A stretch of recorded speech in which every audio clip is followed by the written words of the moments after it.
cette expérience comme ça d'une expérience esthétique en fait, hein, qu'on aurait eue, mais qui serait passée comme ça avec comme une sorte d'orage soudain et comme une sorte d'apparition et qui aurait disparu tout de suite après. Souvent les chocs esthétiques c'est ça. Et même dans la vie en général, on a un moment, un moment de grâce, on voit quelque chose qui nous émeut.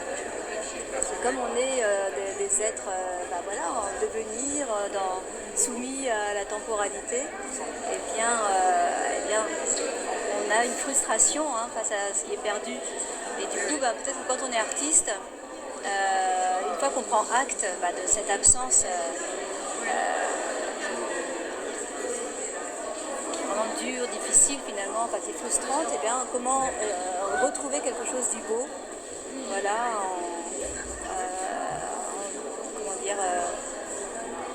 trouvant par une sorte de sublimation, par un moyen d'expression, comment rendre compte de cette absence, cette présence-absence, disons.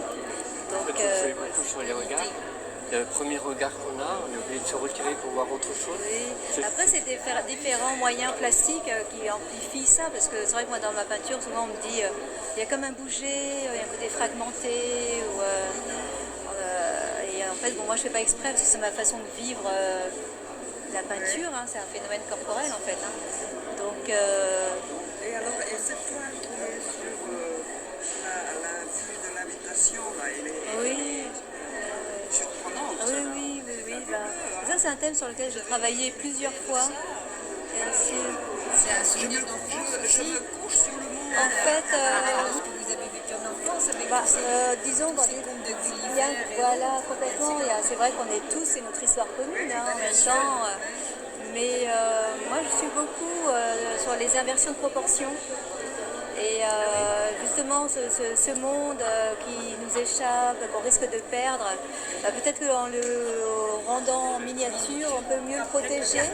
Voilà, ou en tout cas, nous-mêmes, on est plus en sécurité, puisque c'est un monde auquel on peut avoir plus facilement accès. Voilà. Donc, c'était un peu, c'est un des rares tableaux que je fais comme ça, avec plusieurs occurrences, parce qu'il y a un tableau là-bas, voilà. Et puis un tout petit, voilà, celui-ci, c'est deux femmes en fait, sur une sorte de plage, et que je voyais comme des espèces de femmes sirènes, otaries, on ne savait pas trop ce que c'était. Et en même temps, c'est vrai que ça parle un peu de notre monde, puisqu'elles sont dans un monde avec une autre proportion, pourquoi est-ce qu'elles sont arrivées là? Est-ce qu'elles sont exilées? Est-ce que c'est un naufrage? Qu'est-ce qui s'est passé finalement dans leur vie? Et en même temps, elles sont sereines, donc elles se sentent accueillies sur une terre favorable. Voilà, différente, exactement. C'est ce qui nous attend, de toute manière. Voilà, je pense qu'il y a toute une scène artistique qui est quand même pas mal travaillée par les inquiétudes face à l'écologie, face à... qui disparaît aussi. Aux ressources qui disparaissent. Et par exemple, sur le tableau des chevaux là-bas avec l'horizon, oui, vous pouvez le détailler un peu plus? Il s'appelle La Relève, celui-là. Donc, oui, peut-être que on est toujours aussi souvent dans on ne sait pas si on est avant, après un événement, on ne sait pas trop ce qui s'est passé. Et justement, j'y pensais récemment là, parce que moi souvent je fais des associations, c'est un peu de la composition, mais ça reste assez inconscient. C'est après coup, en parlant, que je réalise en fait ce qui se passe. Et celui-ci, est-ce qu'on est dans un monde presque disparu? Et est-ce que ces chevaux, ils sont là peut-être encore pour... Dans une certaine réalité. Peut-être qu'ils attendent quelques hommes, je ne sais pas. En tout cas, ils vont peut-être rendre quelque chose possible, on ne sait pas trop. Il y a les chevaux et la lumière aussi qui attire vraiment le regard. Ouais, un côté un peu apocalyptique, un peu cette lumière en même temps. Plusieurs mondes superposés en fait. Oui, c'est ça. Moi j'aime bien aussi faire des... Regarder ce qu'on a perdu, ce qui va arriver. Tout à fait. C'est tout à fait ça. Et là, l'espoir est dans le titre en fait. Le titre lui-même dit ce qu'il faut sur le tableau, parce que c'est la relève. Donc, la relève de quoi on ne sait pas, mais il va y avoir un après, ça c'est sûr. Donc voilà, dès qu'il y a un après, il y a de l'espoir. Donc Il y a toujours un côté sombre, il y a toujours un côté lumineux qui c'est ça. plus de place. Parce que pour moi, la lumière est indissociable de l'ombre et réciproquement. Donc, voilà. Jus d'orange. C'est pas du punch. Ah oui, oui, moi j'ai toujours de l'eau à portée de main. En tous les cas, c'est très intéressant. Merci beaucoup. Ça fait très plaisir. Quelque chose qui nous a beaucoup. Déjà, l'affiche était suffisamment interpellante pour avoir envie de se déplacer. Et ça est important. Là, j'ai déjà fait un grand triptyque sur ce sujet.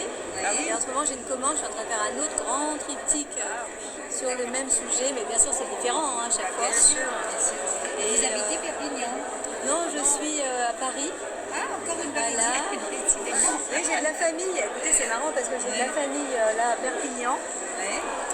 Et ils sont venus avec une copine. La copine a acheté un tableau direct. Génial. Franchement, c'est Mais super. où est-ce qu'on voit les prix de vos tableaux? Alors, je crois que c'est en Là-bas, paro. on va les voir. Voilà, D'accord. je sais pas s'il y a J'étais quelqu'un. un petit peu étonnée qu'il n'y ait pas des tout petits prix marqués sous. Parce que C'était une démarche comme ça. Parce que en fait, la plupart des tableaux appartiennent déjà à des collectionneurs. Parce D'accord. que pour remplir le lieu, Oui, c'est impossible ça, de c'est faire clair, oui, bien du tout nouveau. Bonjour. Donc Et donc, vous passez votre temps à Paris. Et de temps en temps, vous vous à échappez. Paris, puis j'ai des expos régulièrement Bien en sûr. province, à l'étranger. Voilà, là, dès que je reviens, j'ai 2 foires, enfin je ne m'arrête pas. C'est bien. Et voilà. Vous êtes où à Paris? Je suis dans le 12e, entre Porte de Vincennes et Porte Dorée. Ah oui. Les Parisiens, on vient de débarquer à Perpignan. D'accord. Ah bah, Voilà. hier je suis allée à Collioure, j'ai adoré, C'est c'est magnifique, tellement cette région. beau. Ah, bah, Nous, ça nous a beaucoup parlé. Bien Et sûr. on est venu s'installer ici, on est jumelles. Ah oui, et donc, très ouais. bien. Et donc, on a décidé de venir s'installer ici parce que justement, on Ah, a quelques. définitivement. Oui, Merci à vous de votre intérêt, ça me fait très plaisir. et c'est vrai que c'est une région.